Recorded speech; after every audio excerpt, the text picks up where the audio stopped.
Assalamualaikum warahmatullahi wabarakatuh. Perkenalkan, nama saya Radista Aulia.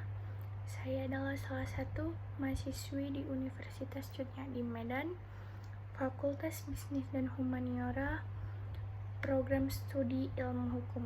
Di sini saya akan mempresentasikan tugas mata kuliah pengantar hukum Indonesia dengan judul Hukum Pidana.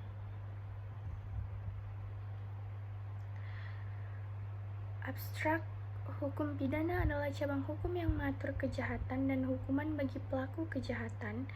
Tujuan KUHP adalah untuk menjaga keamanan dan keadilan dalam masyarakat serta penegakan hukum yang tegas terhadap pelanggaran hukum. Hukum pidana juga bertujuan untuk mencegah terjadinya kejahatan dengan memberikan efek jera kepada pelaku kejahatan. Hukum pidana mempunyai asas-asas dasar seperti asas legalitas, asas bersalah, asas proporsionalitas, dan asas pemindahan yang berat dan adil. Sistem peradilan pidana juga memperhatikan hak asasi manusia ketika menyasar pelaku kejahatan, sehingga penegakan hukum bersifat transparan dan tidak diskriminatif. Oleh karena itu, hukum pidana menjadi landasan penting untuk menjaga ketertiban dan keadilan dalam masyarakat serta melindungi hak warga negara dari kejahatan.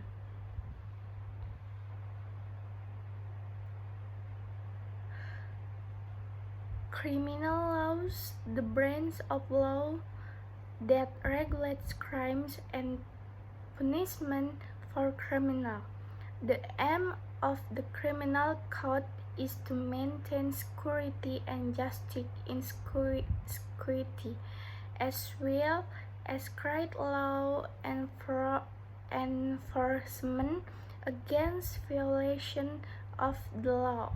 Criminal law also aims to prevent crime by providing a deterrent effect to criminals.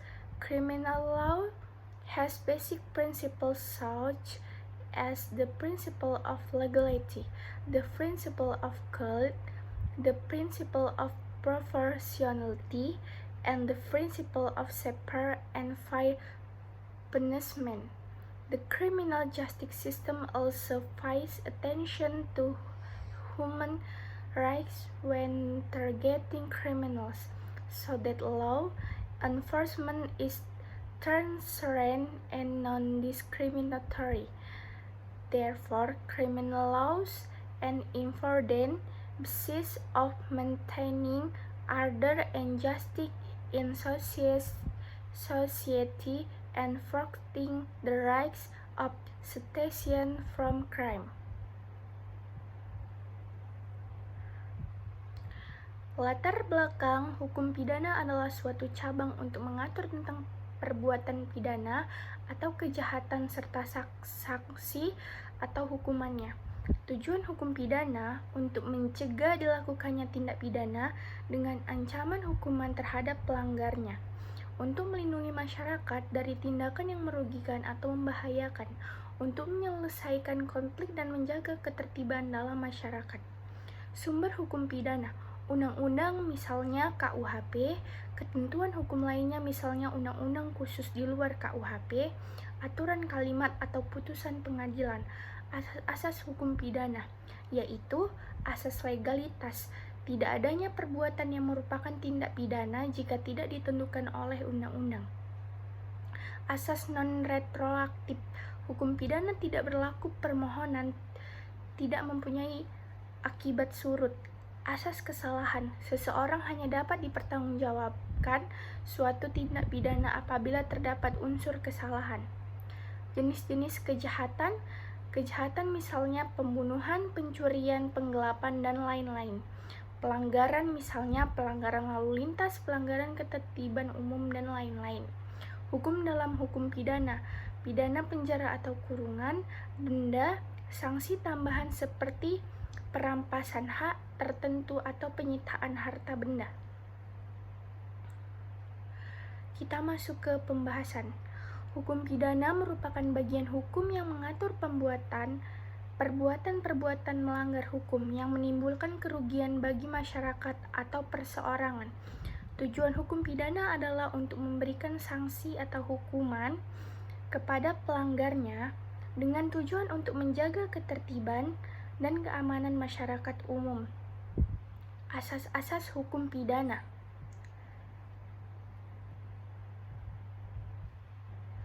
Asas-asas hukum pidana merupakan asas atau pedoman umum untuk melandasi pembentukan dan penerapan hukum pidana. Beberapa asas hukum pidana yaitu asas legalitas.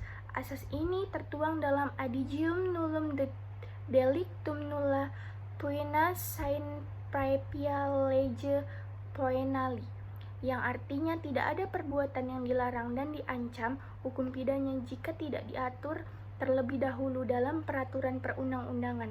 Hal ini menekankan bahwa hukum pidana harus diterapkan secara prospektif atau di masa yang akan datang. Asas ini tidak berlaku surut. Asas ini menyatakan bahwa suatu perbuatan hanya dapat dipidana apabila telah diatur dalam undang-undang sebelumnya. Prinsip perbuatan melawan hukum atau genstrep Janderskulp. Asas ini menyatakan bahwa seseorang hanya dapat dimintai pertanggungjawaban apabila terdapat unsur kesalahan, baik disengaja maupun lalai. Asas penerapan yang paling menguntungkan atau lex terlior, yang artinya apabila terjadi perubahan hukum setelah perbuatan itu dilakukan, maka hukum yang paling menguntungkan terdakwalah yang harus diterapkan. Asas praduga tak bersalah. Setiap orang harus dianggap tidak bersalah sebelum suatu putusan pengadilan mempunyai kekuatan hukum tetap. Prinsip keadilan yang bebas dan tidak memihak. Hakim yang mengadili perkara harus bebas dari campur tangan pihak maupun dan tidak memihak. Prinsip-prinsip ini dimaksudkan untuk menjamin kepastian hukum, keadilan, dan hak asasi manusia, perlindungan dalam proses peradilan pidana. Tindak pidana. Pelanggaran adalah istilah yang digunakan dalam hukum pidana Indonesia untuk menyambut perbuatan atau tindakan yang melanggar hukum dan mengancam hukum pidana. Agar suatu perbuatan dapat dikualifikasikan sebagai suatu tindak pidana, maka harus memenuhi unsur-unsur tertentu, yaitu unsur tindak pidana yang terdiri dari unsur subjektif, maksud, kemauan atau niat penulis, motif atau tujuan tertentu, dan unsur objektif, adanya perbuatan atau tindakan yang melanggar hukum, adanya akibat dari hasil tindakan tersebut, adanya tindakan atau situasi yang pasti disertai dengan tindakan tersebut. Unsur ilegal, tindakan ilegal atau pelanggaran terhadap peraturan hukum yang berlaku. Unsur kesalahan, adanya kesalahan atau kelalaian pelaku dalam melakukan perbuatannya. Unsur-unsur penanggung jawab pidana. Pelaku dapat mempertanggungjawabkan perbuatannya. Unsur-unsur ini harus dipenuhi secara kumulatif agar suatu perbuatan dapat dianggap sebagai tindak pidana dan orang yang melakukan perbuatan tersebut dapat dikenakan sanksi pidana berdasarkan ketentuan hukum yang berlaku. Pertanggungjawaban pidana. Tanggung jawab pidana mengacu pada kemampuan seseorang untuk bertanggung jawab atas kejahatannya yang dilakukannya. Ada dua syarat pokok seseorang dapat bertanggung jawab secara pidana, yaitu kemampuan untuk bertanggung jawab yang artinya orang tersebut harus mampu mempertanggungjawabkan perbuatannya baik secara mental maupun psikis. Tingkat seseorang dianggap berpotensi bertanggung jawab jika memenuhi kriteria berikut, yaitu sesuai usia tertentu atau biasanya di atas batas usia anak-anak. Yang kedua, keadaan jiwa sehat atau tidak ada tanda-tanda gangguan jiwa atau cacat mental. Tidak ada alasan untuk menghapus pidana, alasan pengampunan. Bahkan jika seseorang dianggap bertanggung jawab, ia selalu memiliki kemungkinan untuk dibebaskan dari hukuman jika ada alasannya untuk menghapuskan tindak pidana. seperti pemaksaan paksa atau overmatch, pembelaan paksa atau nodware, pelaksanaan perintah hukum atau legal kemarahan, tidak mampu memikul tanggung jawab karena gangguan atau penyakit jiwa ringan. Jenis-jenis pidana dalam hukum Indonesia terdapat jenis pidana yaitu pidana pokok dan pidana tambahan. Pidana pokok yaitu jenis hukuman utama atau primer yang dijatuhkan kepada terpidana.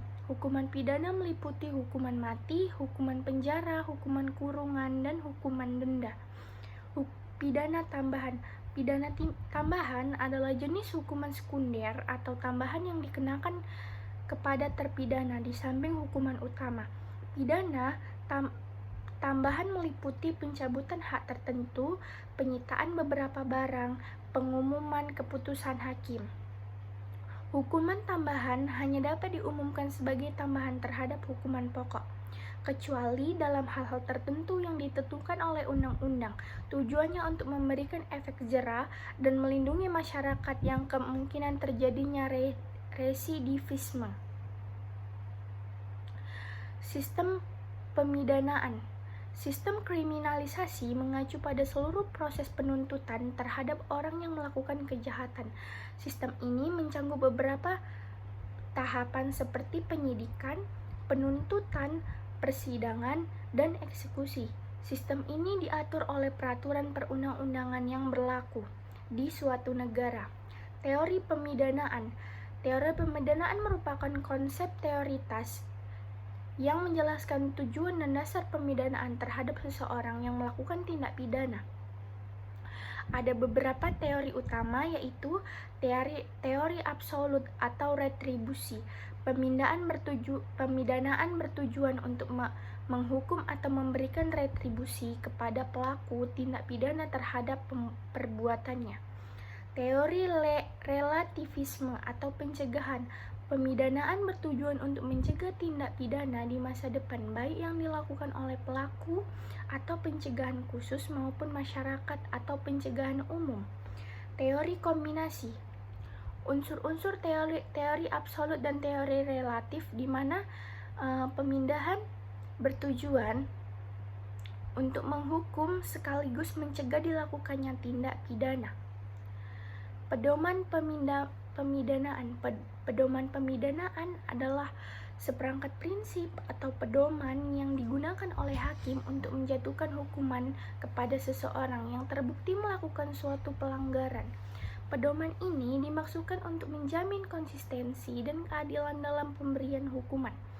Pedoman pemidanaan juga seringkali memberikan faktor-faktor seperti tingkat keseriusan pelanggaran, riwayat kriminal pelaku, motif dan keadaan yang meringankan dan memberatkan, dampak perilaku kriminal terhadap korban dan masyarakat, serta tujuan hukuman atau balas dendam, pencegahan, rehabilitas, dan lain-lain. Pedoman pemidanaan dapat ditentukan dalam undang-undang atau kebijakan peradilan suatu negara. Tujuannya adalah untuk memastikan bahwa sanksi pidana dilaksanakan secara adil,